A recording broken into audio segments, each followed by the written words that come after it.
We're back with more Red Pills of Borneo. Been enjoying this game so much that I've just decided to continue to record it. We know these three are still in Singapore at this area, so there we go.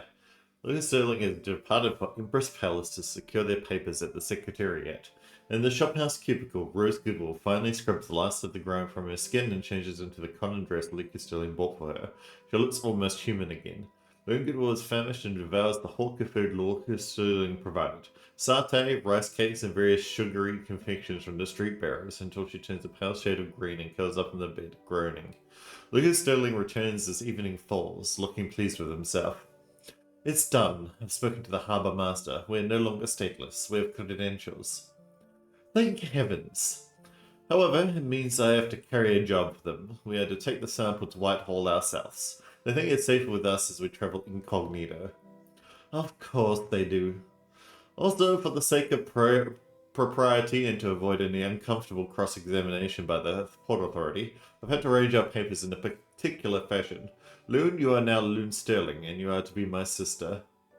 Loon Goodwill perks up instantly, her nausea forgotten. She beams. Your sister? Oh, Lucas, how perfectly grand.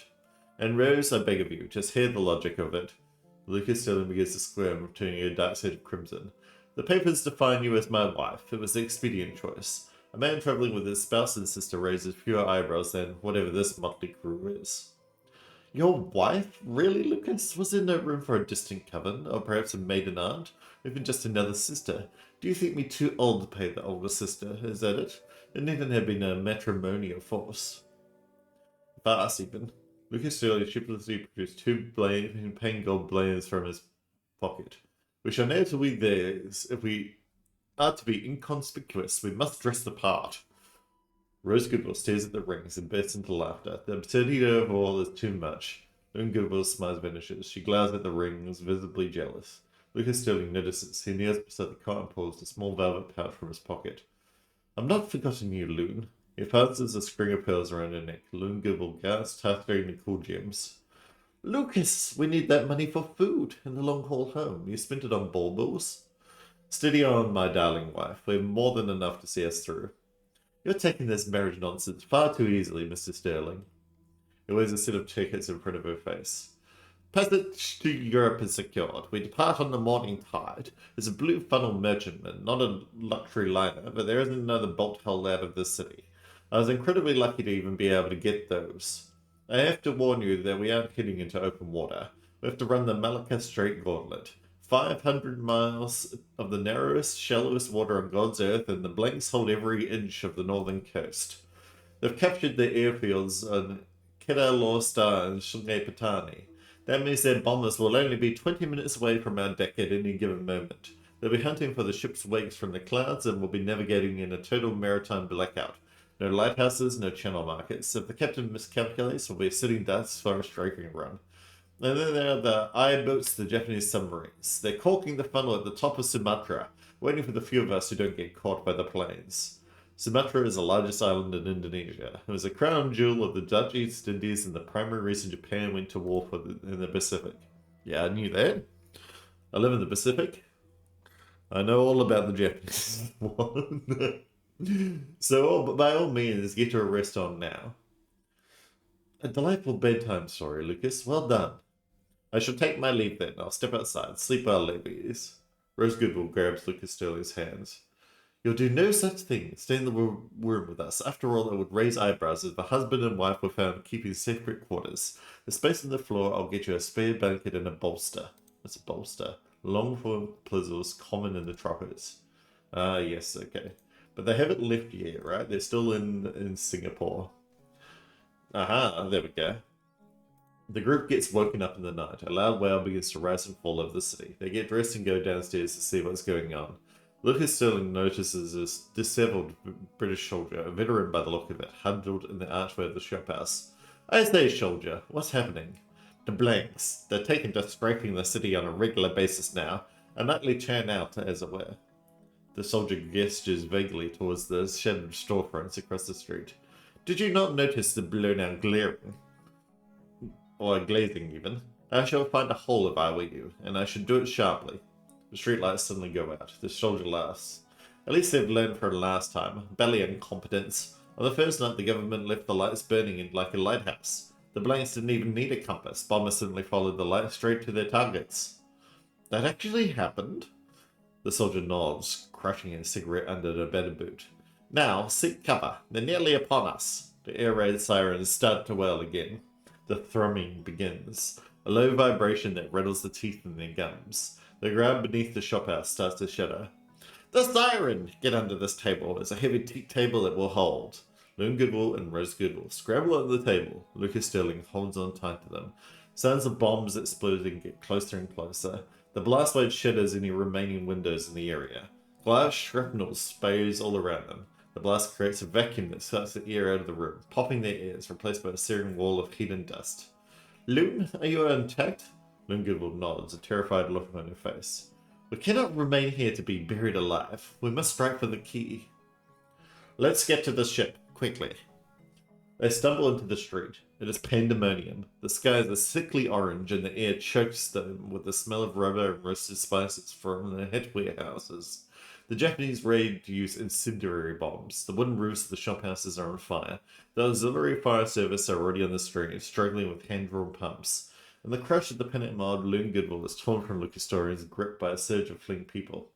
I say, pardon me, madame. Step aside. My sister. Have a care, you brute. Lucas Sterling tries to navigate the throb with the private frustration of a gentleman at a crowded railway station, but is woefully ineffective. Loon Goodwill is being set further away into the darkness. Oh, for heaven's sake. Rose Goodwill shoves Lucas Sterling outside and plunges headlong into the fray. She delivers a sharp blow to a man blocking her path and clicks another squarely in the shin. Move it! Get out of my way, Loon! She grabs Loon Goodwill by the collar of her dress and hauls her back. Come along! We are departing this instant. They sprint for the cripple dock, scrubbing up the gangway of the Blue Funnel Merchantman just as the mooring lines are cast off. As the ship pulls away, the black soot of the north begins to fall once more, coating the shivering survivors as Singapore burns behind them. How good of a story. Not the fact that Singapore is burning right now. The Blue Funnel Merchantman was a labyrinth. Every inch of deck space was occupied by distressed British subjects, huddled on crates or sleeping on dirty blankets. The vessel moved with a slow and heavy rumble.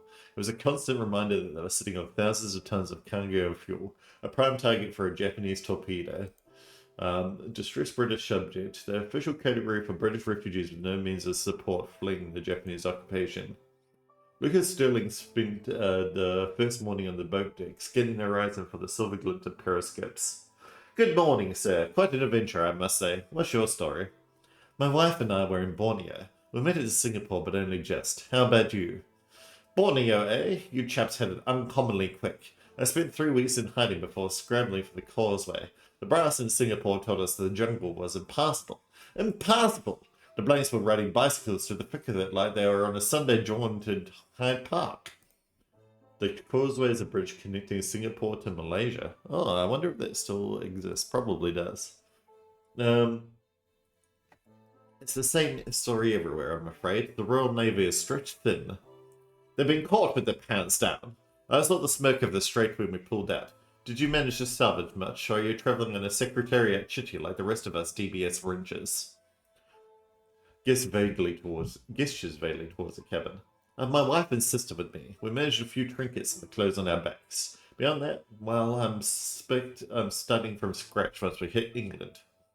At least you've got your womanfolk intact. My man was on the last P&O boat out in November. Pray heaven she made it to the Gal Face. I've had a scrap of news since the wireless went down at Ipoh. The Gal Face was the most prestigious and evocative landmark in Colombo, Ceylon, and consisted of 2 main parts, the Gal Face Green, a vast seaside promenade, and the iconic Gal Face Hotel. For Lucas, the Gal Face would have represented the first time he would truly feel back in civilization. It's rude to the whole East Indies, right? Ipoh. What's Ipoh? A major city in Malaya that fell early during the invasion. Okay. So the Japanese attacked Malaysia first. The man reaches into his pocket, producing a dented silver flask. Care for a lick? It's some rather questionable brandy I managed to liberate in Singapore before the siren started. It's got a kick like a mule. Takes the flask. You're a prince among men. To absent friends, eh? To absent friends and to a short war. When evening hits, the ship is entirely blacked out. No lights are permitted on deck. It would make it too much of a target otherwise. Lucas Sterling walks into the cabin. Did you two have a good rest today? You needed it. Yes, I feel most refreshed. I also finished our rations from land. I fear my greatest challenge is yet to come tomorrow. Managed to keep the ship's fare down. Greasy mutton and boiled cabbage. Rose Goodwill points to the railing outside their cabin. Lucas Sterling and Rose Goodwill step out. Leaning against the rail beside Rose Goodwill. I believe we cleared the Makalaka estate without a tail. We strike for the open blue tonight. Thank the stars for small mercies. Rose Goodwill takes 2 cigarettes out, offering one to Lucas Sterling, who refuses. She takes a long drag. Loon was crying in her sleep. Poor girl, she's been through so much but putting on such a brave face. We'll keep her safe. She's very strong-willed. She'll be okay. They stop the conversation when they hear Loon Goodwill joining them. Singapore is gone, isn't it? Look back at noon. There was only the smoke. Wrapping an arm around Loon Goodwill's shoulders, pulling her close. Don't look back, little moon. There is nothing left for us in the east. From here on, we look to Blighty. Loon Goodwill touches the pearls around her neck. Lucas? Yes, Loon? You're still wearing a ring. You haven't taken it off since we left the key, even in the safety of the cabin. Luke Sterling looks at the gold band on his finger, then at Rose Goodwill in the twilight. Aw, they're getting along together. How cute. The cabin is a stifling iron box. Rose Goodwill is vigorously scrubbing the dirty pothole with a damp rag, while Loon Goodwill lies motionless on the lower bunk, her face the colour of spoiled milk. Rose Goodwill tosses the leg into a bucket. There! At least now we might see the torpedo before it hits us. Loon, do step up. You have spent the morning looking like a figurehead on a shipwreck. The smell coming from the galley is positively medieval, Rose. How can they expect us to eat boiled cabbage in this heat? One eats what is put before one when one is a distressed British subject, my dear. Now get up and put on your dress. We're going on deck for tea. Tea? We're in a rust bucket in a war zone and you're talking about social graces? Precisely. If we look like rebel, the authorities will treat us like rebel. In this part of the world, starch linen is the only thing standing between us and the abyss. We're the Sterling family now, we shall play the part. Lucas Sterling enters the cabin, his white linen jacket stained with coal dust. The deck is crawling with people. It's so hard to get around without knocking people over. Miller von Johor, the old chap I was talking to yesterday, is pestering everyone for news and the staff are overworked. Walking over and smoothing at Lucas Sterling's lapel. You look as though you've been stoking the boilers yourself. Come now, Loon. The tea won't wait. Let's go. Later on the boat deck, Rose Goodwill sits regally in a rattan chair, a months-old copy of the Tatler open on her lap. Lucas Sterling stands behind her, his hand resting passively on the back of her chair, his eyes scanning the horizon. Loon Goodwill is leaning against the rail, staring at the white wake unspooling behind them. Looks like a shroud, doesn't it? And rolling all the way back to Sandakan. If it's a shroud, then it's a funeral one, Loon. The Blanks have airfields in Kedah now. The entire state is not under Japanese control, and we're about to go past the coastline. If a Nell or a Betty spokes our wake, we're in the soup. Kedah is a state located in the northern western part of Peninsular Malaysia, bordering Thailand. In late December 1941, Kedah was the site of a strategic disaster for the British. It was the first region of the Malayan mainland to be invaded by the Japanese, on December 8th, just hours after Pearl Harbor. I'm learning so much about World War II now. If a Nell or a Betty spots our wake. The Allied reporting names for the Japanese twin-engine bombers that patrolled the Malacca Strait. Turning a page of her magazine. Do talk about something congenial, darling. The group of old women over by the lighthouse are watching us. They've already asked me where we were wet. I told them Singapore 3 years ago, St. Andrew's Cathedral. St. Andrews, was it? You're a frightfully vivid imagination, Rose. Be a sport and fetch me some of that ghastly lukewarm water they're calling tea. I'm thirsty. Lingerville follows Lucas Sterling to the tea caddy.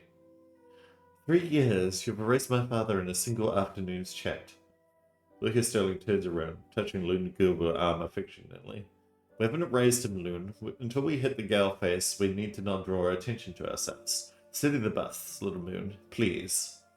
Loon Gilbert stares longingly at the seat, holding back tears. I'm steady, Lucas. It's the world that's gone all adrift. I miss Mother the most, but I do love my father too, you know. And he loved Rose. Please remember that. Don't sully his memory. Lucas Sterling gets 3 mugs of lukewarm tea and starts heading back. Come now, Loon. Wipe those tears and have some tea with us. Lucas? Yes, little moon. Do you promise we will look for my brother the moment we set foot on the quayside? I give you my word of honor. I wonder why Lucas Sterling didn't keep that promise. Did something happen to them on their journey? Well, we'll find out, won't we? Because yes, Jeremiah Jr. does not know about Lucas.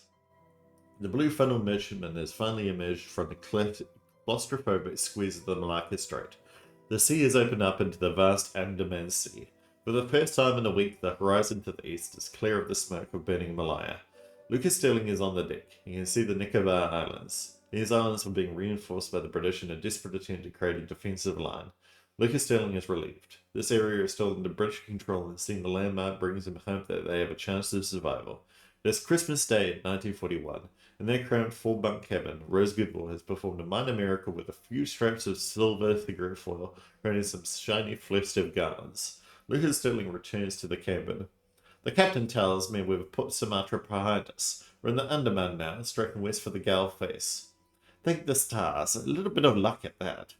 Loon Goodwill is standing on the edge of the bunk, looking more alive than she has since Singapore. Is it true, Lucas? Are we truly away from the blanks in their airfields? We're beyond the range of their bombers, at any rate. We're still the submarines to consider, but the open blue is a sight better than that depth trap of a strait. Rose Goodwill goes under the bunk and produces a dented tin that was hidden under there. Then I declare a double celebration. One for the captain and crew of this fine vessel, and one for Father Christmas. Rose, is that plum pudding? Don't ask me what I had to trade for it, and it's a bit battered, and heaven knows it won't be hot. But it's Christmas in a tin. Lucas Sterling grins as he reveals a bottle with a handmade label from his jacket pocket. And I've secured some celebration spirit from our friend Miller. It's strong enough to strip a paint off the hull, but it's served for a Yuletide toast. Lucas Sterling pours the pungent rum into 3 mugs. The blue funnel merchantman rolls gently, the first hit into the Bay of Bengal swell. Lucas Sterling, raising his mug. To absent friends. Loon Goodwill touches the pearls at her throat as her voice trembles. To Papa and Mama. To absent friends. And to us, the Sterling family. May we reach Tilbury before the gin runs out. Takes his tiny sip and coughing. God heavens, it's like drinking a lightning bolt. It will put hair on your chest. Do you really think they're listening to the King's speech back home, around a fire with real holly and proper snow? I expect they are, though I imagine His Majesty has a deal to say about the current unpleasantness in the East. Tidapa, Lucas, for tonight we shall pretend we are at peace. No soot rain, no sirens, and certainly no pirates. Just a book of Christmas in the middle of the ocean. Rose Goodwill hands a slab of pudding to Loon Goodwill. Loon Goodwill chews the rich, fruity pudding, a tear finally escaping and rolling down her cheek. Don't they have to worry about the Nazis, or is this after the Nazis were defeated and Japan was still like holding on? I don't know much about World War II, as you might have noticed. It's the best thing I've ever tasted. It's a start, isn't it? A few days of clear water and a bit of duff. We might just make a go of this, Rose. This duff. Is this like the swell from the water? Slang for Christmas pudding. Ah, okay. You're incorrigible, Mr. Lucas. Don't get sentimental. It doesn't suit the husbandly image. Now be a sport and pull me another ton of that vile firewater. I've got a Christmas spirit to maintain. And now we're in the Bay of Bengal. The ship is wallowing through the Bay of Bengal, far from the sight of land. They are being escorted along with a dozen other ships by a British Navy destroyer. The northern monsoon has turned the sea violent, large waves crashing the blue funnel merchantman unceremoniously. The ship is pitching violently. After a day of constant vomiting, Loon Goodwill has finally succumbed to a heavy, seasick sleep in the lower bunk. Lucas Sterling and Rose Goodwill have left her to rest her in the galley getting some tea. Rose Goodwill is bracing herself as she tries to pour a measure of water. I've had enough of this stupid bird swaying like a drunkard. I swear my internal organs have switched places. Lucas Sterling is attempting to steady the small table. The monsoon in the Bay of Bengal is traitorous, but we should clear it soon and arrive at Colombo.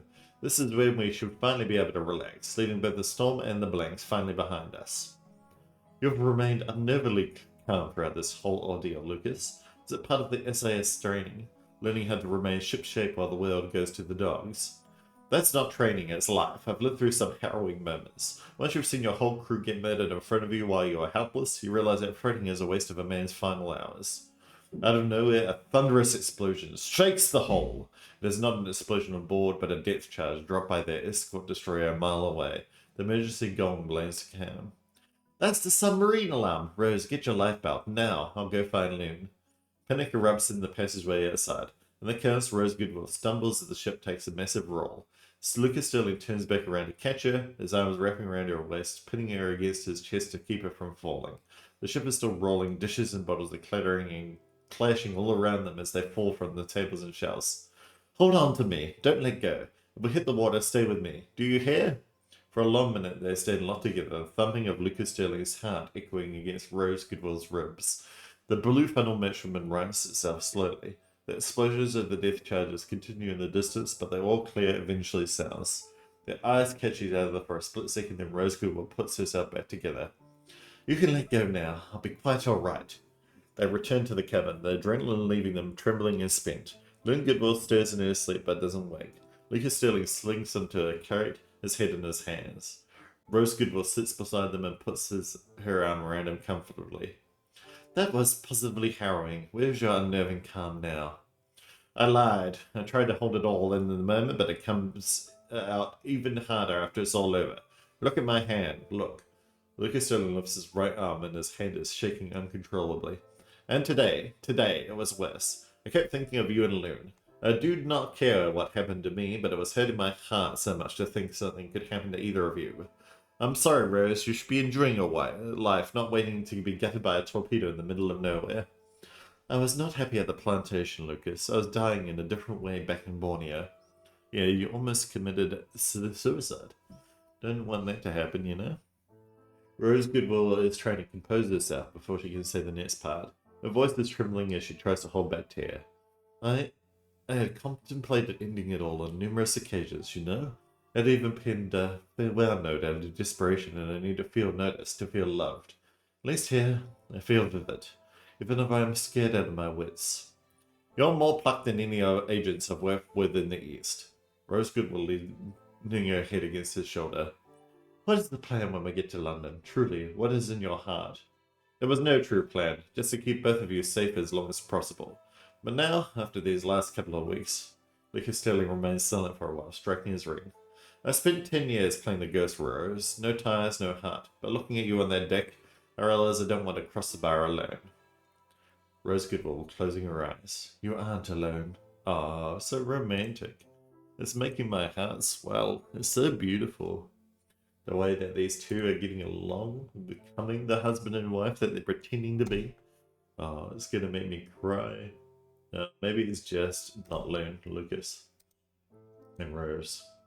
No? Maybe just Rose?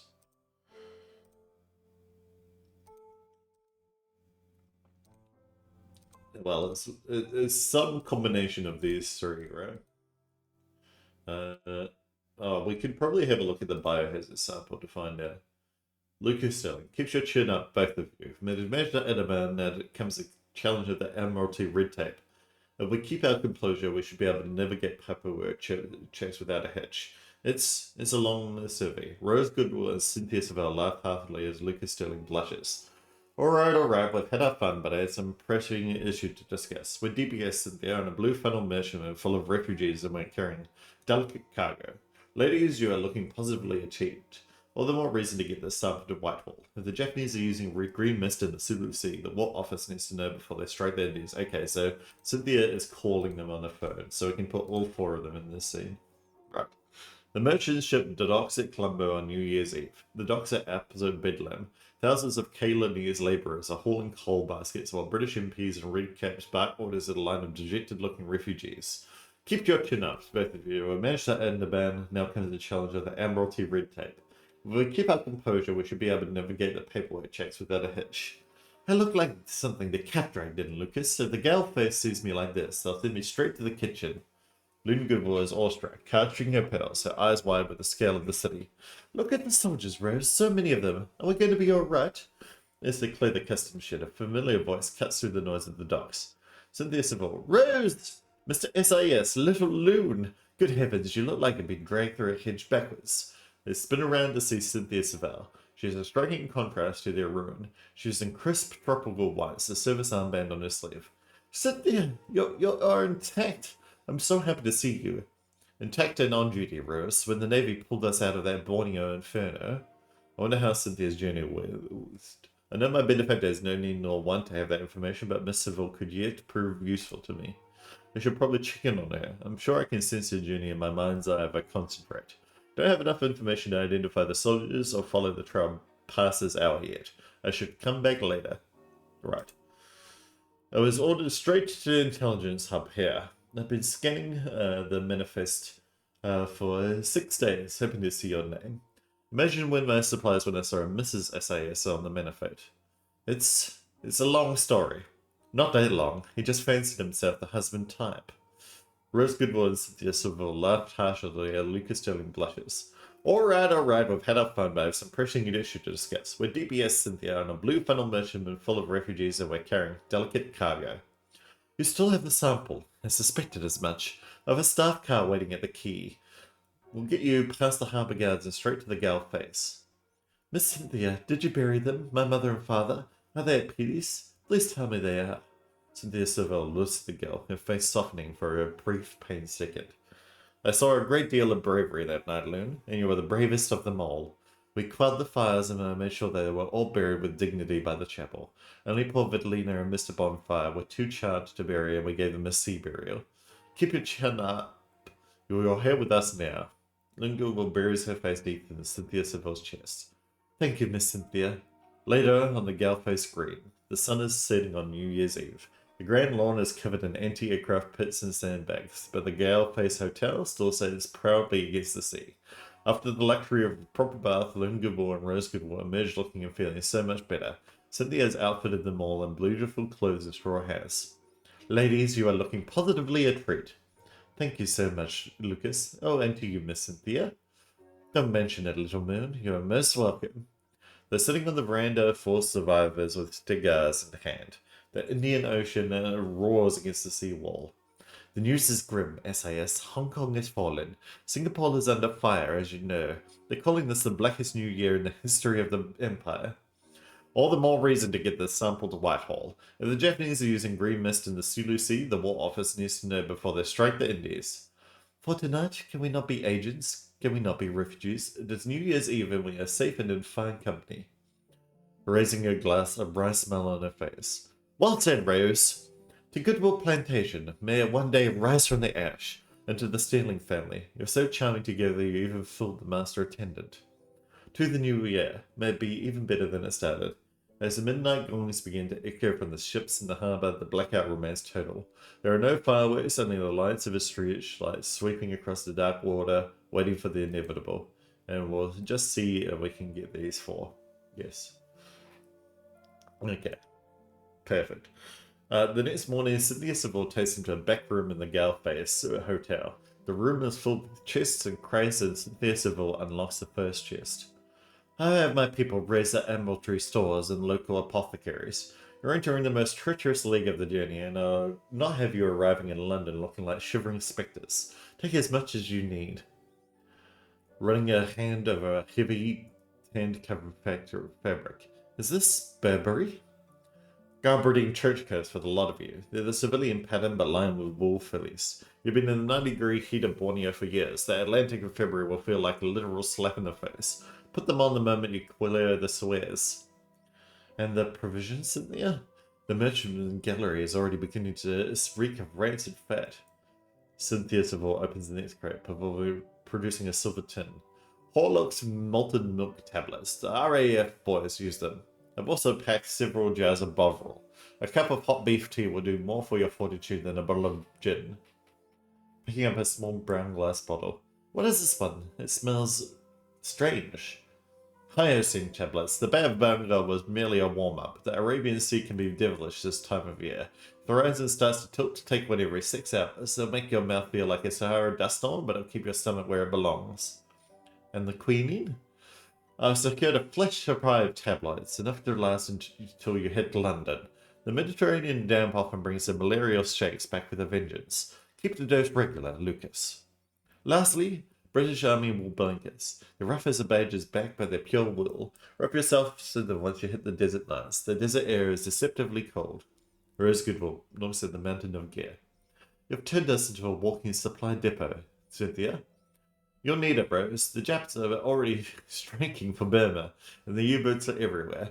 You're carrying an important package. Least the service can do is ensure you have a warm coat and a steady stomach when you deliver it. My only concern is that this bounty will draw the eye of every desperate soul on that deck. We're immensely grateful, Cynthia, but don't mistake me, but we must tread warily from here on. We'll keep to our heads down and try to pack it in as small a crate as possible. While I'm seeking my claim on the gabardines and the blankets, I've no intention of arriving in London as a human icicle, and I shall want the malted milk and Bovril, which means you should have to just handle carrying it all for us, darling husband. Aye, aye, Miss Sterling. That's cute. And we know that these three are in the Arabian Sea at this stage. Lucas Sterling has rigged a Nature's tent using two of the British Army wool blankets dragged over a spare spar to provide shade. Rose Goodwill and Lynn Goodwill are seated on the remaining blankets. Do hurry it along, Mr. Sterling. I've such a strong craving for a cup of Bovril. I never thought I'd see the day where a meat extract was a height of luxury, but there it is. Lynn Goodwill was busy popping a Horlicks tablet into her mouth and crunching continually. It's like eating a melted cloud, Rose. I'd forgotten things could taste like, well, like things other than boiled mutton and salt. Here we are, Bovril tea a la Cynthia. It's thick enough to float a coin in, but it'll be put the iron back in your blood. As they sip the salty brew, a dozen flying fish burst from the water, gliding over the surface. One lands with a wet fleck on the cabin floor. Lunga will gasp and erupts in a fit of glee. Lucas, we have an uninvited guest for tea. Lucas Sterling chuckles at the sight of the fish flapping frantically. I say, do you have your papers with you, little fish, or are you a clandestine on our father's ship? Rose Goodwill jumps up dramatically and grabs Loon Goodwill by the arms. Quickly, Loon, he's a scout for the King of the Sea. We must return him to his watery kingdom before he dries out. Rose Goodwill and Loon Goodwill both reach for the slippery fish, and it slips through their hands, and for a chaotic moment, they're both squealing with laughter as the fish eludes them, sliding across the floor. Finally, they scoop it up together and fling it back to the sea. Lingo wise, a stray tear of laughter from her cheek. Oh, how lovely. Oh, did you see his eyes? He looked positively affronted. There's a capital omen, little Mim. I didn't know a fish could fly. I'd read about them in my picture books and never dreamt I'd have one on my lap. When we hit London, I shall spoil your rotten. I shall take you to Selfridge's and we shall buy the most scandalous hats in the building. We'll look like screen sirens and we'll make my darling husband carry all the boxes home. I shall carry them with my pride, my dear. I expect I'll need more than melted milk to survive a trip to the shops with the two of you. Rose Goodwill reaches into the crate and pulls out one of the gabardine trench coats. She drapes it over Loon Goodwill's legs like a heavy quilt. There, a bit of Burberry to keep the evening chill off. We're going home in style, Loon. Keep your pecker up. Snuggling into the fleece lining. I'm keeping it up, Rose. I truly am. I don't know that she has a pecker. Bloody hell. Terrible joke. Terrible joke. Cut it from the edit. Lauren Sterling and Rose Goodwill have gone to the upper dress to join the water queue, leaving Lauren Goodwill alone in the cabin. She is slumped in the lower bunk, weakly fanning herself with a limp handkerchief. The scent of a brothel tea Lauren Goodwill drank earlier still clings to the air. Lauren Goodwill notices a shadow under the door that lingers there for a while. Then there is an insistent rattle at the door handle. Rose, Lucas, is that you? The door is open, shoved open with a violent crack. Two men stand there looking menacing. There, I told you, look at all that stuff. Proper rations. Lingard will scream, scamming back against the wall. One of the men tries to calm her down. We're starving, Missy. My wife hasn't had a bit of ship's fare down in 3 days. And we just want a bit of your food. Share it with us. The other spots the box of Bovril and reaches out for it. Lingard will lunge for this small crate. No, it's all we have. Lucas! Rose! The rough man steps forward and roughly wrenches Lucas's hands away from the crate. He shoves her back under the mattress. Please be a sport. I've lost everything too. You've lost everything, have you? You have a cabin and a father and a white shirt. We're sleeping in the muck by the boilers. We just want our fair share. It's our turn. Two men run out despairing into the crowded corridor before Lungu can even scream again. 10 minutes later, Lucas Sterling and Rosegood will return, carrying a single loaf carafe of water. They find the cabin door broken and Lingo will curled in a ball on the floor, weeping silently. Rosegood will drops the water in shock. Loon! Lucas Sterling looks around and outside the cabin for any clues. Good God, what's happened? Loon, speak to me. Did they hurt you? Loon gives little gestures toward the case, choking on her tears. They took it. The bottle, the melted milk. I tried to stop them, Rose, but I was too weak. The evil vultures. They must have smelt it through the vents. It's not just the food, Lucas. They laid hands on her. And the British ship under the King's killers were being picked apart by her own. I'll not have this. I'm going to find the master at arms. We may be DBS, but we're still human beings. I'll see those scoundrels in irons before the scan says. Steady on. You'll merely inflame the situation. We need to keep our heads down and keep our mouths shut. Now, cease of this talk of a scrap and just be the family man I need right now and come console Loon. Lucas Sterling nods and heads back inside the cabin. He kneels down and joins Rose Goodwill and embracing Loon Goodwill to console her. And the three journey together to London. The sweltering heat of the tropics has finally evaporated, replacing by a biting chill that rolls off the desert sands at night. Lucas Sterling, Rose Goodwill, and Loon Goodwill are huddled together in a sheltered side of the deck, wrapped in the British Army blanket Seville provided. I never thought I'd pine for the humidity of Borneo, but this one is positively glacial. I cannot feel my nose. I've never felt so cold. Is this what England is like? Only a good day, little moon. By the time we hit the English Channel, you'll think this was a summer jaunt. Rose Goodwill slaps Lucas Sterling in the back hard. I mean, that's very true, isn't it? Don't tease her like that. She'll believe you and never want to go. I'm only mildly exaggerating. Should have to get used to it. I could never get used to this. I should be wearing big woolly coats and blankets and hats all the time, and thick leather gloves. Drink some tea. It will warm you up. I know it's not Bovril, but it'll keep the cold away. I'll give a sovereign for just one of those malted milks right now, just to make the tea taste better. You know that there is one rule I've always lived by. Never keep all your eggs in one basket. Lucas, what are you playing at? Lucas reaches into the inner pocket of jacket and produces a silver Dunhill cigarette case. He snaps it open and instead of cigarettes, three whitey chalky discs sit needled against the silver lining. The Horlicks, Lucas, you scoundrel, you hid some. I slipped a few into my case the moment Cynthia handed me over. Bit of assurance for a rainy day. In this case, a freezing night in the Arabian Sea. Rose Goodwill pops a tablet into her mouth and sucks on it as Loon Goodwill crunches it contentedly. Makes the tea almost bearable. Thank you, Lucas. Lucas Sterling wraps his arm around them both, pulling their family tight against the wind. We shall all pull through. We'll clear the Suez Canal in 3 days, and then we'll be within reach of home. Loon Goodwill snuggles in, her eyes drooping. Can you talk of the trains to London? Tell me again about the fog, the bridges, and the big clock. Ah, the big beam. Gimme. I'm going to London quite soon this year, so I'm excited to see what they're talking about here. We just do the 3 days in the Suez Canal right now. Maybe a boat got stuck in it, or maybe the Iranians lodged bombs into it. Lucas Sterling, Rose Goodwill, but nah, that would never happen, surely. And Loon Goodwill stare at the rail of the boat deck. The view is no longer the infinite blue of the Indian Ocean, but a narrow river of water cutting through the Sinai Desert. Good heavens, I'd quite forgotten that air could feel like this. It's like a slap in the face after years of being boiled alive.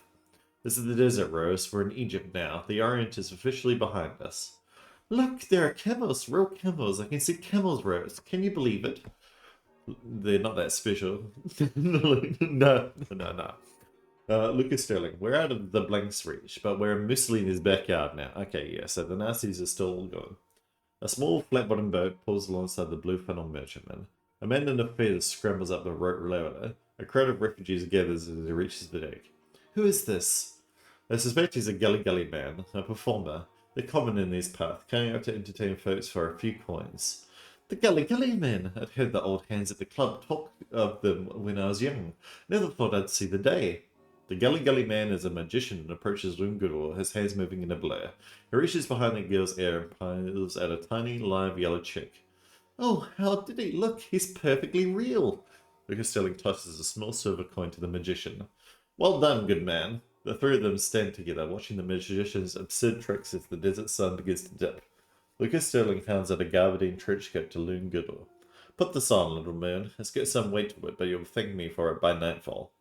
It's so heavy, I feel like a soldier. Rose Goodall and Lucas Sterling don their own trench coats. Look, we have royal soldiers now, Loon. This suits you, Lucas. Lucas Sterling reaches out and adjusts her collar, his touch lingering for a second. With the Mediterranean Sea to contend with next, it is likely to get hairy as we get closer to the Blanks and the Italians. You reckon that's Germans? Perhaps. I don't know. It's hard to tell. I don't think it's Japanese anymore, right? Lucas Sterling, Rose Goodall, and Loon Goodall are huddled on the deck, their Burberry colours turned up against the spray.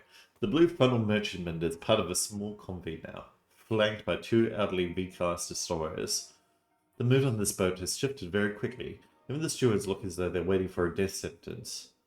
There's reason to be, and a word with the signals office near the wireless room. Marseille is effectively a block harbour now, and the French government holding it up in Vicky is playing a double game, helping the Nazis root out the remaining free French forces. They can't be trusted. Our only sanctuary is the Rock, Gibraltar. Gibraltar? Is it that far? 1,000 miles of open target practice, Loon. We have to thread the needle between Sicily and Tunisia. The Italians have their submarines lurking in the waters, and the Luftwaffe can reach us from the airfields in the north within 30 minutes. So from the Japanese army in Borneo to the Nazis in the Mediterranean Sea, it is getting through life-threatening challenges just becoming our daily life, Lucas. I know I've said this countless times through our journey, but this is really the most dangerous part. The Blanks are desperate to cut the Suez lifeline. Every ship that finds the bottom is a victory for Jerry. We'll be sailing in a permanent zigzag from here to the Atlantic. Loon Goodall looks at the escorts destroyer with concern. Can that little boat truly stop a bomber? I don't give much faith to our escorts. They couldn't have provided any older relics if they'd tried. I've already survived a Japanese landing, an air raid bombing, and living in a tiny starting can with you and Loon for weeks. I'm in no mood to be interrupted by an Italian torpedo. I promise you this, you and Loon will be in the first boat lowered if we do get hit. I'll see you to the Rock if I have to swim the belly distance myself. Rose Goodall leans over and kisses him on the cheek. Don't play the martyr. It doesn't suit the husband I've grown accustomed to. A siren sounds from the lead destroyer. It's a signal to change course. The merchantman begins its first zigzag maneuver into the heart of the Mediterranean Sea. Right, so they're still in the Mediterranean Sea now, not in Gibraltar yet. We still here. High in the northern sky, 3 silver specks emerge from the sun's glare. The ship erupts into chaos. The emergency gong clangs incessantly. Lucas Sterling, Rose Goodall, and Loon Goodall are thrown against the wall as their ship makes a tragic turn. Stukas! Get to the center of the deck. Stay away from the glass. What's a Stukas? Oh my god. Stukas refers to the Junkers Ju-87, a famous German dive bomber and ground attack aircraft by the Luftwaffe in World War II. Ooh. A second later, a concussive blast rocks the ship. A bomb has hit the forward crane. The giant structure collapses, destroying part of the deck. The escort destroyers are firing with all their might. One of the planes disintegrates in midair. A second junker, its wind clipped, spirals down and hits the water hard. The attack lasts only minutes. The remaining Nazi plane flees north, chased by the destroyer's shells. The deck is full of wounded refugees, hit by the falling crane. Lucas Sterling and Rose Goodall step out from behind cover to take stock of the destruction. Sailors are running around barking orders. Rose, help with fetching sand buckets. Rose Goodall disguises her coat and rolls up his sleeves. Right you are! Lucas Sterling and Rose Goodall plunge headfirst into the fray. They join a frantic fire party of sailors and refugees. While Lucas Sterling hands out with plugging a link, Rose Goodall works hard, passing heavy buckets of sand to smother the flames. In the galley, which has been turned into a makeshift dressing station, Loon Goodall is on her knees, her floral dress ruined, ripping long streaks of white linen from a salvaged tablecloth to turn into dressings. She hands the ships to the ship's surgeon, who is tending to the wounded sailors. Loon looks away for the blood, not quite ready for that yet. Rose Goodall enters the galley. Loon, oh there you are. Thanks heaven, you're unhurt. We couldn't find you. I'm helping, Rose. There isn't enough lint. I already used up all the tablecloths I could find. I'm studying on the napkins now. Rose Goodall turns a pair of chairs from a nearby table and joins Loon on the floor. Here, give me the other end. We'll strip the whole room bare if we have to. Lucas Sterling walks in covered in soot and sweat. He sees the two women whose eyes reflect a profound sense of pride and respect. I'll go get your girl some tea. There's more important things to worry about, my friend. Definitely. So this goes from December 17th to the 1st of July, Independence Day. So, um, no, 4th of July is Independence Day. What am I talking about? Alrighty. After the terror of the Mediterranean, the site of Gibraltar feels like the first true sanctuary in Europe where they can finally put their guard down. Thanks to their civil connection, the family is not sent to the crowded refugee camps on the race course. Instead, they are tucked away in the requisitioned flat in the old town. The house is small and only made up of 2 rooms, but it's more than enough for the 3 of them. A small coal fire, well, I wouldn't complain when you could be in the refugee camps. A small coal fire illuminates the room. Loon Goodwill is already asleep in the small annex, exhausted by the journey. Lucas Sterling and Rose Goodwill sits beside the fire. Rose Goodwill is extending her hands towards the heat. I'm sure I shall never be warm again, Lucas. This dreadful rock is a refrigerator. It's the Atlantic air, Rose. It's purifying. They sit in awkward silence for a while. We've cleared the Mediterranean. The Secretariat is watching us here. We could stop the whole marriage shenanigans if you wished. You could take off the ring. Is that what you want, Rose? Rose just stares into the fire, pensive. I find I've lost the script, Lucas. I spent years in Borneo playing the bored mem and then weeks on that rust bucket playing your devoted wife. I'm sure I don't know who I am or what I'm feeling anymore. I'll tell you who is there. A woman with more moxie than anyone I've ever met. A woman who kept her polish while the world burned. A woman I truly respect and admire. More than admire. I told you in the Bell Bengal that I didn't want to cross the bar alone. I wasn't playing there in Rose. I haven't been playing for a long time. Rose Goldberg turns in her chair to face him, her eyes searching his. Are you truly keen on me, or is this just the fever of the escape? Lucas Sterling takes her hand, his thumb tracing the ring he gave her in Singapore. It's not the fever. I've been carrying a torch for you for a long while now. I don't want to be your intended for the manifest anymore, Rose. I want to be your husband when we get to Tilbury Docks, for real. You're absolutely a fool. You could have any number of eligible women. Why a broken planter's widow? Lucas Sterling leans in for a kiss. Rosegood responds in kind, her hands finding his bare chest under his sweater. He leans her towards the small bed in the corner. Outside, the searchlight sweeps across the window, illuminating them for a second before plunging the room back into the warm, private amber of the fire. Oh, how sweet, how nice. They're finally in love. We need this one, yeah. Nope, next one. In that case, I forgot where they were for a minute. There we go. The arrival is not the triumphant return they had envisioned during those sweltering nights in the Malacca estate. London is a world of ash and grey and charcoal, the shoreline full of destroyed warehouses and bomb craters. Good heavens, what have they done to the city? One of the sailors they've gotten friendly with over the journey is having a cigarette next to them. It's been 18 months of relentless bombings, Mr. Sterling. It's so quiet, so deathly quiet.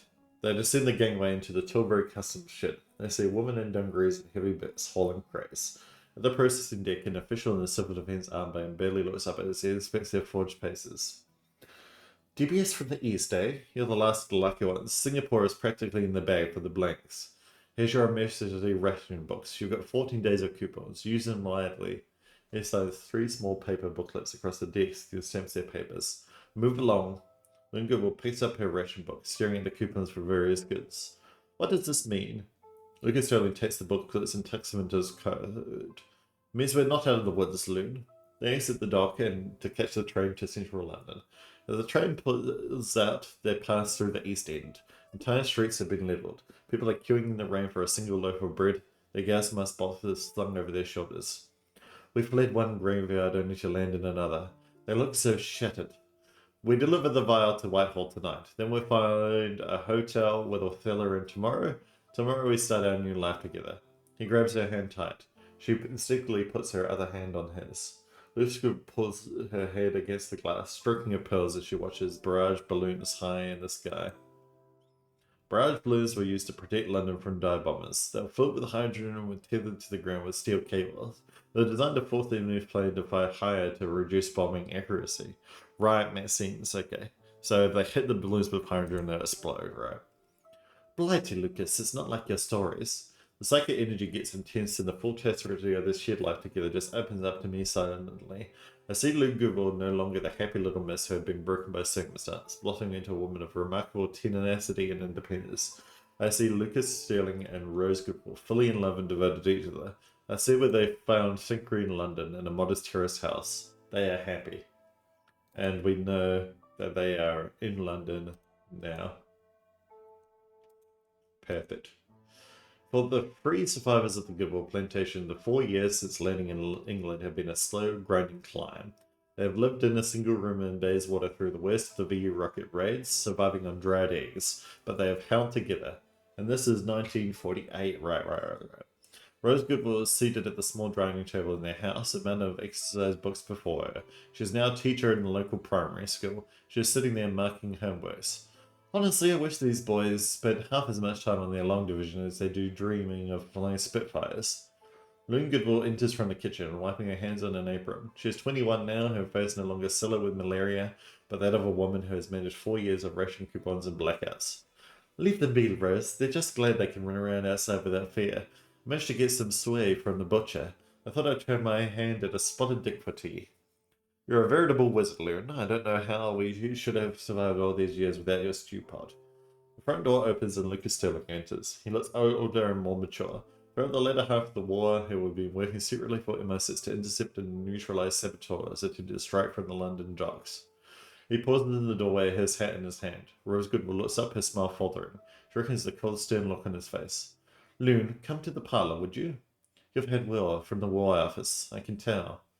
Loon Sterling reaches into his inner pocket and hands over an official-looking envelope to Loon Goodwill. I spent 18 months chasing his trail. I promised you on that boat 4 years ago that I would deliver him to you. I found him, Little Moon, or at least I found out what happened to him. Tell me, give it to me straight. It was mentioned in dispatches, Loon. He was a man of mettle. He fought on the continent until the very end. A heavy silence falls over the room. Loon Goodwill doesn't scream or cry. She simply closes her eyes, her head bowing. Rose Goodwill puts her arm around her. Oh, my dear, I'm so dreadfully sorry, but we know that doesn't happen because Jeremiah hired us to find these people. Rose Goodwill strikes the string of pearls, the ones Lucas Sterling gave her in Singapore, which she still wears every day. He was mentioned in dispatches, you said? He was. He died with his face to the enemy, Loon. It was a credit to the Goodwill name. Loon Goodwill wipes a single tear from the cheek with the corner of their apron. Then we shall have that sway pudding after all. We shall eat it in his honour. Because he would not have given a sovereign for a bit of proper duff, wouldn't he? I expect he would have, Little Moon. I expect he would have. We're still family, Loon. The Sterling family. We've survived the jungle, the trees, and the blacks. We shall survive this too. Steady the buffs, my love. Steady the buffs. And Delphine herself. We can put on. Knock on the door. Good afternoon. How may I help you? Mrs. Sterling, it's so good to finally meet you. You don't know me, but I know a lot about you and your family. I would love to come and explain. Come in. Please don't mind the mess. I was in the middle of scoring tests. I'm a school teacher, you see. Thank you very much, but I know that. Loon, we have company. Come in. Ah, look at a new portrait. That looks so cool. Loon, look at you. You're such a beautiful young woman. Excuse me, do I know you? It's a long story. Is Mr. Sterling around? I would very much like all of you to be here before I explain my son's visit. I'm so sorry, my husband is still at work. He shan't be long. Well, I suppose I could start. The main person I'm here to see is in this room. Choose their destiny. Your brother contacted me from beyond the grave. Yeah, we might say Lucas lied there, but I don't think Lucas lied at all. Well, he perhaps lied about Jeremiah being dead, but we don't know that for certain. I'll believe Lucas that he spent his time like looking for the brother and found out that he was dead. This is going to sound the same, but I'm what they call a sensitive. And since echoes from the past and souls that have not yet departed this world, ghosts if you will. Your brother, your actual brother, Miss Goodwill, he contacted me. What? What are you saying? How do you know my... That's not possible. From beyond the grave, his soul could not rest until he understood what had happened to you. Who are you? Why are you saying these horrible things? We've suffered and grieved enough. I'm sorry. I'm truly sorry. This must come as a shock, and I have no proof for this journal I wrote, describing everything that has happened to you since that fateful night in Borneo. How could I know all of this if I didn't have the powers I am claiming? Rose and Loon flipped through the journal, their faces white with shock as they read their life. I just can't get my head around this. How did he contact you? I thought I received a letter, but it was actually quite real. In a way I should have known. It came with photos of everyone in the plantation at the time. I mean, how could he have got hold of pictures of Kanan and Aisha, for example? Rose and Luna staring at Delphine incredulously. I know how it sounds, really I do. It would long and hard if I should even have come. Lucas enters the house. What's going on? Luna runs up to him and hugs him tight, crying. It's Loon's brother. This woman claims she spoke to him. Oh no, I didn't say I spoke to him, You're a sensitive? Wait, you're Delphine? Yes, do we know each other already? Oh no, not personally, but MI6 has employed you in the past. You've done some amazing work for us, and for the country. I thank you for the bottom of my heart. Thank you. That means a lot. Wait, so everything she's telling us is true? After what I've seen and heard, I wouldn't doubt anything she says. And goes over the initial shock and finally speaks up. So you're saying my brother cared so deeply about me that he couldn't let go until he found out the truth? Yes, that's what I'm saying. And the moment he discovered you were alive, happy, and living your life, the echo of the letter he sent me just vanished, and I found him leave, finally at peace. The room is silent for an uncomfortably long time. Tea! Where are my manners? Do you want some tea? That would be wonderful. They all take a seat in the sitting room. Did I make the right choice by coming here? Or should I have left you blissfully unaware? Luna wipes a tear from her eye. It's a tear of joy. You made the right choice, Delphine. It has given me some actual closure. Thank you. Oh, and before I forget, Delphine grabs something from her pocket. Went to see Mr. Val before coming here, you see, just to get a sense of whether I should or not, you know? Oh, is Cynthia in the country? Yes, but only for a short while, and it's all very hush-hush. No one should know where she is, but you know, I have my ways. Anyway, Loon, she wanted you to have this. Delphine hands over a single solitary red pill to Loon. As a keepsake lest we forget, is what she said to me. Luna attaches the red pill to the front of her necklace, a radiant smile on her face. Ah, isn't that cute? That's so nice. And that was the red pills of Borneo. But we aren't done yet, of course. We got other stuff to have a look at. But let's have a look at these credits. Thank you so much, Bush Monkey, for making such a great game. Thank you, Pizza Doggy, for making these cozy tunes. And Joel Khan for making this banging ending credit song. All these people that tested the game, you're fantastic. Love you all. Especially you, Sakmet. I always love calling someone out in the credits. Who we else got? Thor. Tiny, my man. Thank you for playing, and I thank you for making the game. You did a brilliant job, and I enjoyed it. Delphine will be back in the Green Mists of Sandica, I think is what it's called. The new game. It's been announced already. Have a look on Steam. You'll find it. We'll just let the credit music play out. As we wait. Banger. Perfect. Alright. Yes. Perfect. Thank you. I would like to play in English, and I would like to censor the language. Now, we could knock on the door again and see the other ending. Boring. We could also go to the map and do the other area, right? The Cynthia Civil one.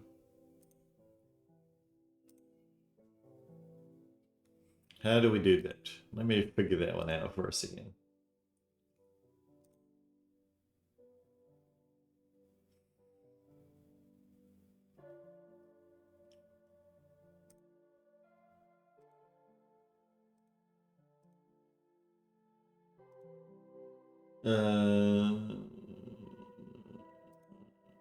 Aha, here we go. Okay. So we can do Cynthia's journey in the Goodwood Plantation. Out of the frying pan. We can focus on her Oh, we probably want to focus all the way back here. Maybe it's both these fellows. Nope. Alright, let's have a look at the panel. That'll tell us more. Cynthia Civil. There's a commander in the command post. The soldier nods, and Cynthia Civil enters the hastily constructed command post and the Goodable plantation. We've done what we can here, sir. The fires are out and the dead are committed to the earth. But we both know the blanks are merely regrouping the mangroves. They'll be back soon and they'll bring heavier metal next time. I understand, which is why I must beg your indulgence. I need to strike for Sandakan immediately. My intended is there. I was due to reconvene with them after this job. I would very much like to take Miller and his men. They're proven useful today and they seem to have the right background for this trek through the jungle. And their orders once we reach the capital? I'm much obliged, Commander. Just one thing. Who arrived earlier? I saw them arrive by the steam engine when I was by the jungle entrance. I could have sworn I saw you go up and greet them as I was coming back down. I must have imagined it. As Cynthia Civil exits, a superior officer looks up. Cynthia Civil stops short, turns around and pulls a small photograph from her pocket. She looks at it for a moment and hands it over to her superior officer. It's John a few weeks ago. You keep it. Cynthia Civil emerges from the washhouse when she recuperated the pill and her affairs. Let's get to move on, gentlemen. I have an appointment in the city and I don't mean to keep waiting. Cynthia Civil is clicking some vines with a parang. What's the watch for, Sergeant? I'll take the midnight till 2. I can handle a rifle as well as any blue jacket. Don't let the skirts I was wearing earlier fool you. MI5, I try not to shout it from the rooftops. Secrecy and all that. But seeing as we were about to defend on each other to survive, I owe you the courtesy of the truth. He must have been something. Alrighty, so we've got a bunch of stuff. Number one is that we got a new guest, right? We got John. We got the photo. So let's have a look at the photo. Documents, items. A small photograph. Cynthia's intended. This is Cynthia's, obviously. And we know it's of John. John Fairfax, yep. So she meets John Fairfax somewhere in Sandakan. Oh, I can identify him right now. We ain't got his last name yet, even though we'd let him know his last name is Fairfax. We could also put that as Seville. Or Sterling. Because that, I mean, Seville's Cynthia's last name, but no. Alright, let's have a look at the panel once again. Nothing happened at this hour. Really, Cynthia, what are you doing? So we just need to figure out who is here, I guess. Cynthia and the soldiers, but we know. And then they struck out for somewhere else. I think that the problem is that we don't have the soldiers' names. Names. We also know she mentioned a whole bunch of stuff. That there was the superior officer was at the jungle entrance. So we could go to the map and have a look at the jungle entrance to see what happened there. Let's go here and let's go to this one. So the jungle entrance is here. And we know, yeah, here there's the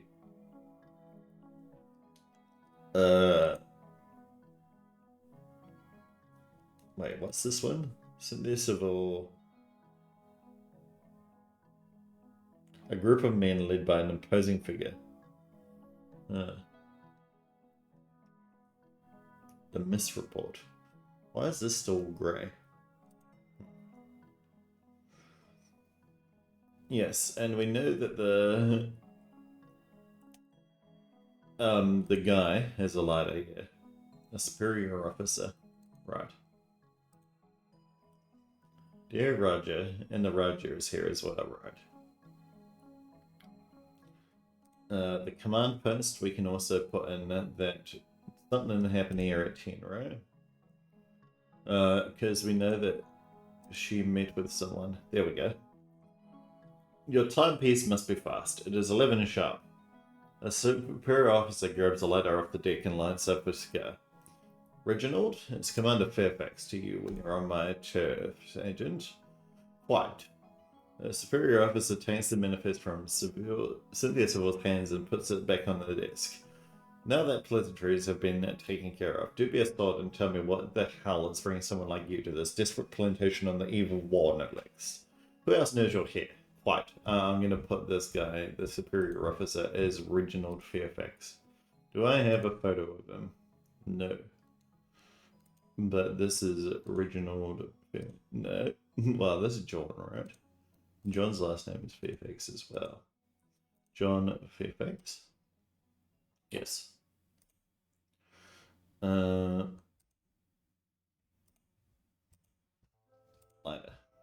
Right. They're all yours. I'll get Sergeant Miller to help you pick out some men to help you dig. A mass grave was being dug behind the war quarters for the Japanese soldiers and pirates. I suggest you go warn them quick before they start throwing all the bodies in there together. Cynthia Civil runs to the worker quarters as the superior officer approaches the soldier on guard at the entrance. Private, get Sergeant Miller.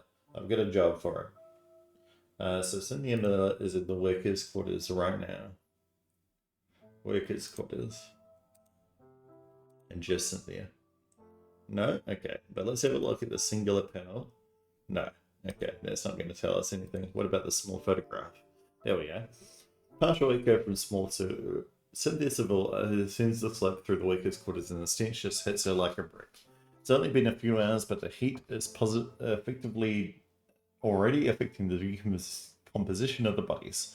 Wait, tell me, you do only have Japanese soldiers and pirates for the pit, I trust. You're not committing any of the civilians that were murdered to this dog hole. A young servant? Could be Aisha. Didn't see her during any other commotion. Cynthia Civil salutes the young man. As you were. Okay, so that gave us next to nothing, but we know that at the command post, after this point, something happened. And we can have a look at that through the lighter, I think. A superior office. Thomas, what was that commotion outside just now? Good. I'll leave it in your capable hands. In the meantime, I've a tiresome little errand for you. Muster a couple of your men and assist little Miss Pisquet bury her people. Maybe we'll shut her up and get her out of my hair. It's know your business, Sergeant. Know your place. Carry on. And I'm guessing Lido was here as well. Yeah. A superior officer is examining the map and working out their next move. He tries to get a signal on the wireless. A lieutenant walks in. That's the last thing I need. I'll go see what he wants. Thank you, Lieutenant. And now we know that the Lido wasn't here at this stage. But we can probably figure out... something happened at the clubhouse at this time as well. So this would be soldiers doing stuff. And this is where the superior officer ended up. And then does he go back? Let's him take over the plantation as ghost. Yeah, so after this he might go back to the command post. Yeah. A superior officer takes a bottle of whiskey and a glass out of the box on the floor. I need a drink and then we can get ready to depart.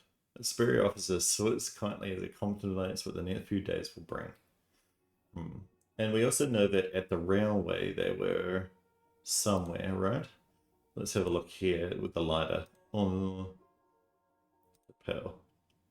Okay, so no one that we know of was at the railway at this time. What about the study? The study is just soldiers, right? This will probably be the lighter, right? Yeah, that's the superior officer picking up the lighter. And here is no one that we know of. No items that we know of were here at this stage. Where are we going to find out who the soldier's name is? We could go back to Cynthia's little thing. Finds the misreport, right. Why? Okay, because I didn't click on the misreport earlier. So we need the misreport And that was probably attuned to Cynthia. Let's try.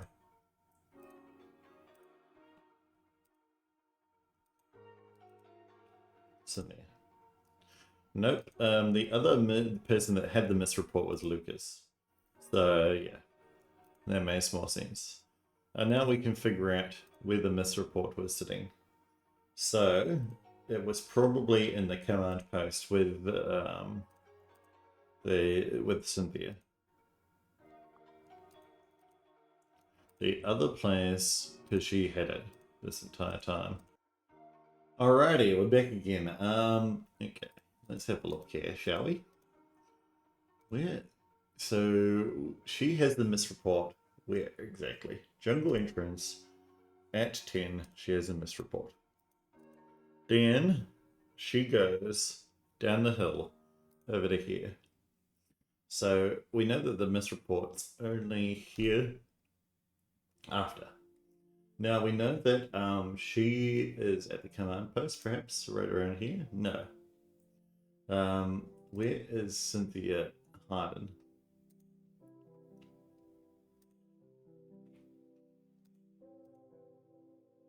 The railway? No. But she might be here with the misreport. Let's try. No. Command post? Perhaps. Clubhouse. Nope. But we can look in the past because we know that the. Yeah, well, we've got nothing really. The misreport is in here. She slides the wrist under his shirt. Right, so let's go back to the timeline, the map. And then we'll have a look at the other map, Cynthia's journey. And then we'll click on there. And we should be able to get the information from the misreport as well. Right. He must have been something. This is all the same as we got from the Pearl. But maybe this is John Fairfax. Oh, we can also put John in as a bunch of other people. Oh no, she meets John at the thingamajig. And I'm guessing that nothing happened after this point in the Goodwill Plantation.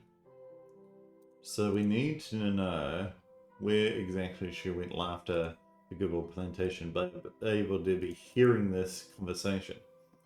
And this conversation happens between herself and a soldier, right? The commander. I would very much like to take Miller and his men. Right. As John a few weeks ago, right. I'll take the midnight till 2, right. Okay, perfect. So yes, nothing too exciting here. Let's go back to the Goodwill Plantation. So the areas that we have that we can potentially look at. If we looked at the worker quarters, what's happened in here? We know that there's something happened in here. It was with the LiDAR, right? Or the Pearl? Or the misreport? No. What triggered the dialogue at the small photograph? Wait, tell me, you only have Japanese soldiers and pirates. Right. So we can follow Cynthia's journey through the photo as well. Is she here in the clubhouse playing some games? No. There's a lighthouse in the clubhouse playing some games. Is the misreport in the Pearl? Nope and nope. Okay. This is not even the clubhouse. It's the study. This is where the person picks up the lighter. We know that.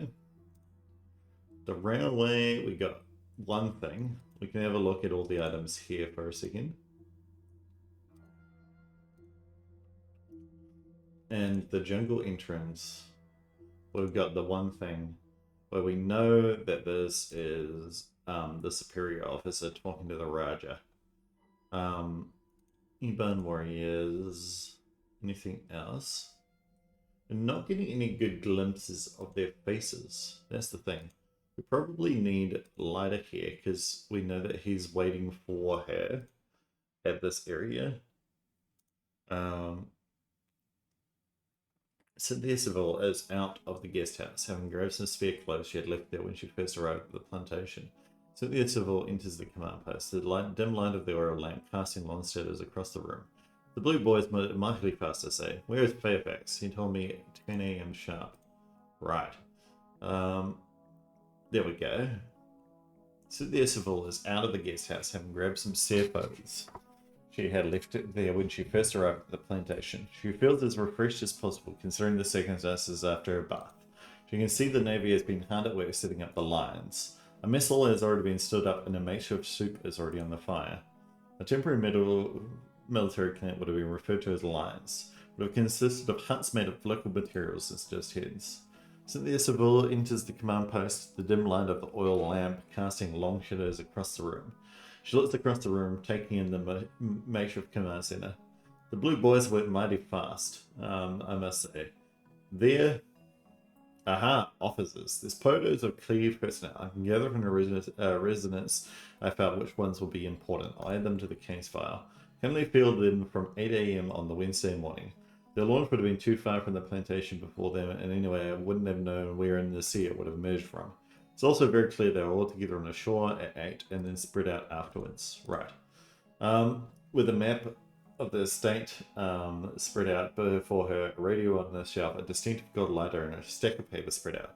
She notices a manifest and through it. Right. Where is Fairfax? He told me 10 a.m. sharp. A superior officer enters. The superior officer will be Fairfax, and it'll be Reginald Fairfax. So let us do a little guess. Who looks like a superior officer? Probably this guy, I would imagine. He's wearing the uniform. Commander Reginald Fairfax. Yeah, perfect. And we'll figure out the rest of the people in a minute. But we know that Commander Reginald Fairfax is here right now. Your timepiece must be fast at 11 sharp. Right. Reginald, is good to see you despite the circumstances. And you said 10, but no matter. Reginald, it's Commander Fairfax to you when you're on my chair, Agent. I apologize. Stiff upper lip and all that. Never been my strong suit. Quiet. Reginald Fairfax takes the manifest from Cynthia Seville's hands and puts it back on the desk. Now that pleasantries have been taken care of, do be a sport and tell me what the hell is bringing someone like you to this desolate plantation on the eve of war, no less. At least that the Raja and the Triad were both putting the squeeze on the plantation managers. Being able to get the jump on both with one side of it was just too good to pass on. The Blanks had other ideas. Who knows that your hair? My dear mother and my to-be, of course. Raising an eyebrow. Quiet. I do have a favour to ask of you. Reginald Fairfax just stares at Cynthia. Can I requisite some of your men to help me bury the poor souls with dignity in the cemetery by the chapel? This massacre was terribly unnecessary. These were good people and they fought hard to the very end. Every last one of them. I had grown quite fond of this family in the few hours I did manage to spend with them. They're all yours. I'll get Sergeant Miller to help you pick out some men to help you dig. A mass grave was being dug behind the worker quarters for the Japanese soldiers and pirates. I suggest you go warn them quick before they start throwing all the bodies in there together. Cynthia runs up to the worker quarters as Reginald Fairfax approaches the soldier on guard at the entrance. Private, get Sergeant Miller. I've got a job for him. So we know that there's a Sergeant Miller, but we don't know his first name as of yet, but we might. I think it might be John. But let's try it. Who do you reckon is a sergeant? Perhaps this guy. Sergeant Thomas Miller. Aha! We were right. We did have his name. And this is Thomas Miller. Reginald Fairfax and Thomas Miller together. Reporting is ordered. You want to see me, sir? Ah, Thomas, what was that commotion outside just now? By the shore. I really don't know how to explain it quite frankly, sir, but we've got it in hand. Good, I'll leave it in your capable hands. In the meantime, I have a tiresome little errand for you. Must a couple of your men and assist little Miss Pipsqueak bury her people. Maybe it will shut her up and get her out of my hair. I must say so. Do you know her, sir? You seem rather riled by the woman. She strikes me as innocuous enough. None of your business, Sergeant. Knew your place. Quite so. I spoke out of turn. I crave your pardon, Commander. Corporal Hudson was helping me with the clubhouse fire. I'll go talk to him and he can take Tweety with him. He was already helping get the civilian bodies to the chapel. Carry on. As Thomas Miller leads the command post, I can see Cynthia Civil running up past the croquet lawn towards the jungle entrance.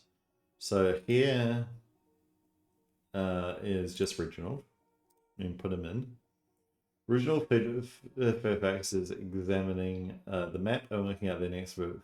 He tries to get a signal on the wireless. A lieutenant walks in. Sir, that's Charles Brooke, who just arrived by Seaman. He's asked for you. He's by the jungle entrance. That's the last thing I'll need. I'll go see what he wants. Thank you, Lieutenant. Charles Brooke. That name rings a bell. Where did I see it before? Sure I've seen it somewhere during my research on Borneo. Maybe in my glossary about the colonies? We're going to have a look, shall we? Yes. No. Let's go to the inventory. Glossary. Colonies.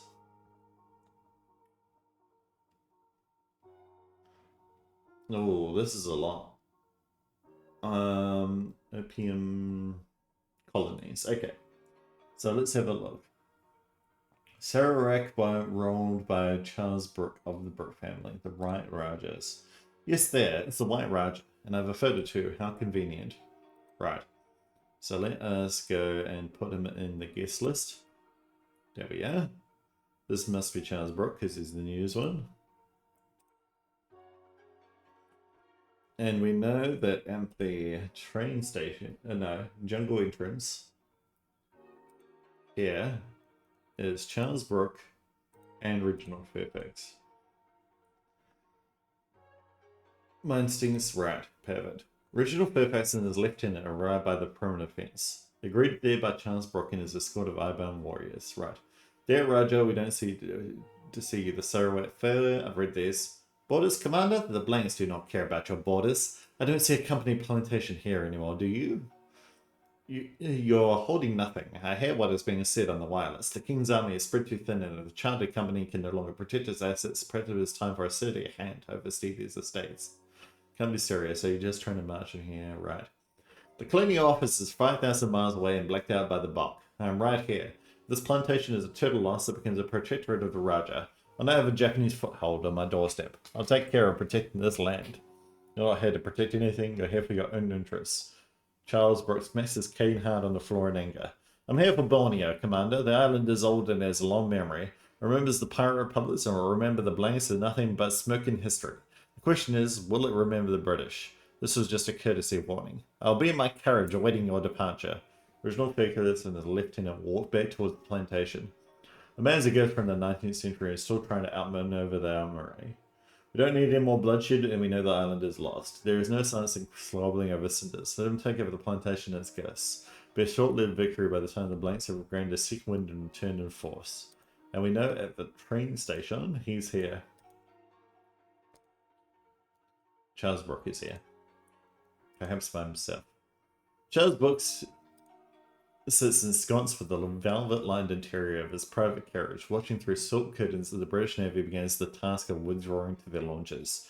On a small wooden table, a silver tray is flowing with a variety of fresh meat and fruits. A bottle of sparkling wine is chilling in an ice bucket. The man is like a block of wood, solid, silent, and ancient, patiently waiting for the estate to empty out so he can finally claim the remains of the land for himself. He fancies perhaps that this latest acquisition will bring him some fleeting contentment. Or perhaps he doesn't know what he wants anymore after over half a century expanding his kingdom. What does one more acre of land truly signify? And does he really believe in the deep recesses of his soul that he can hold back the Japanese war machine with a few Iban blades? Or is he being willfully ignorant on purpose because acknowledging the truth that his kingdom was built on a house of cards would be too much? All good questions. We got a mess hall. We've also got another name. We've also got a cemetery. We know, prior to doing all of this, let's do the study and clear this one out. We know that Reginald Fairfax wasn't here at the study, picking up the lighter at this time. Reginald Fairfax walks calmly into the study, surveying the environment. He looks out the window to see the last of the Japanese soldiers run out into the jungle, getting pursued by his men. He then leans out the window to watch the Japanese launchers attempt to get away as the Royal Navy's ships are blocking their way. We got lucky this time, really lucky. He lingers there for a bit, admiring the fireworks, and goes to stop back out when he notices something shine from the breast pocket of Jeremiah Goodwill's body on the floor. He crouches down to inspect Jeremiah Goodwill further. How peculiar, you have not been shot. What really happened here? Reginald Fairfax lifts the shiny object from the pocket. It's a lighter. He whistles. That's a nice dunhorn. Gold-plated? Right, there we go. We know that they all arrived at the shore around about 8 AM as well. So we know that these two were at least here on the shore at 8. We can probably find out more. He won't have the lighter by now. Correct. Let's get guests up, and we'll try and figure out who these people are.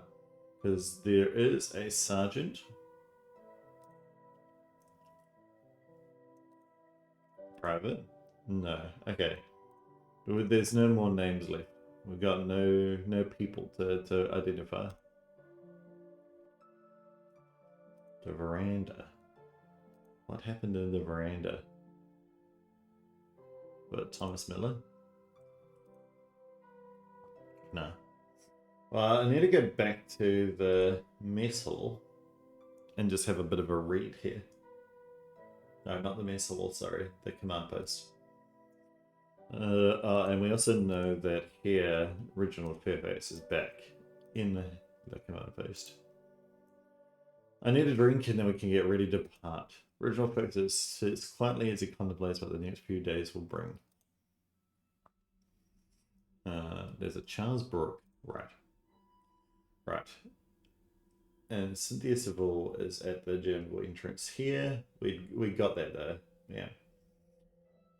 It's Thomas Miller. Thomas Miller goes to Corporal Hudson. There's a corporal that we know. But do we know his first name? You are corporal, my good friend. Nope. We know your last name. Don't know your first name. Was helping with the right clubhouse fire. Corporal, no one else. I'll get Sergeant Miller. And then we might think that Cynthia goes to the cemetery after a chat with the boys. No. Because she goes to the workers' quarters and speaks to them here at 12 about not burying the bad boys. Then she goes to the cemetery, perhaps?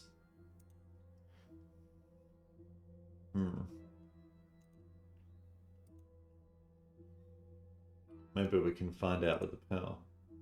Or the misreport. Yes. Cynthia arrives at the chapel to see a few soldiers standing here having a smoke. Excuse me, Corporal, could you point me to Sergeant Miller? I beg your pardon, as good as can be in the circumstances, Stanley. Isabel surveys the cemetery. Don't see bone and Vita, two of my fallen comrades, and all together. Is that all the bodies? Cynthia Isabel looks back to the clubhouse and spots a glimpse of what remains of Vitalina Porotti's dressed in a pile of bone and ashes.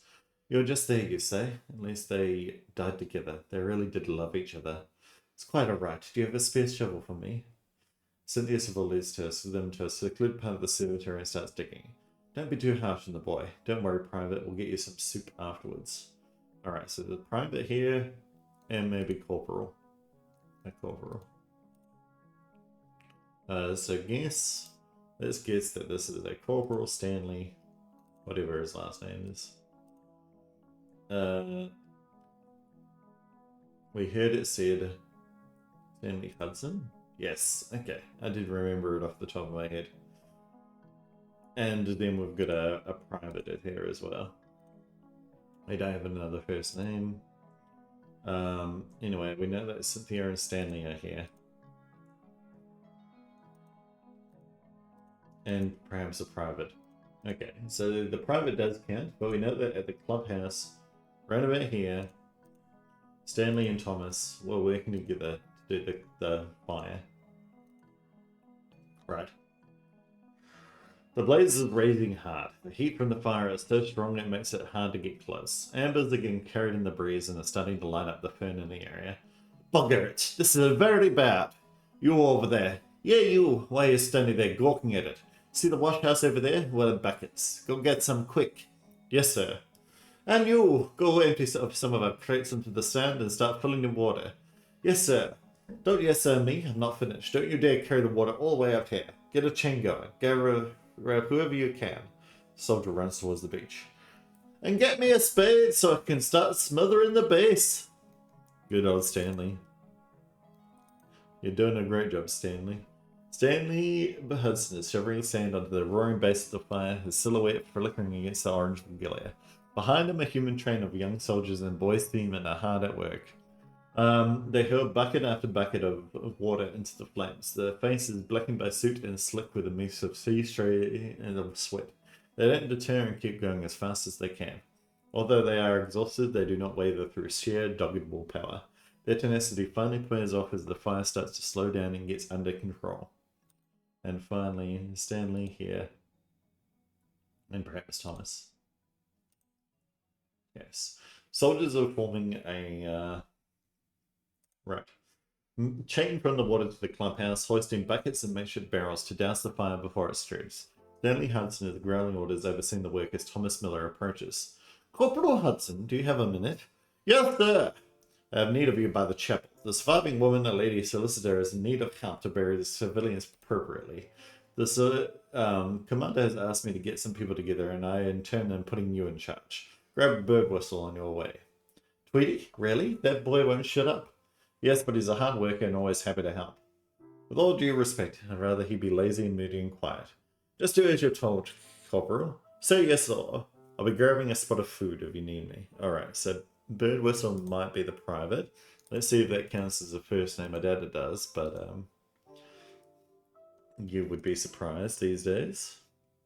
Is it private? No. Okay. So let's go to the mess hall and put in good old Thomas here. Thomas Miller is enjoying his soup quietly, reading a month-old newspaper he grabbed from the library when they were chasing the blanks out of the house.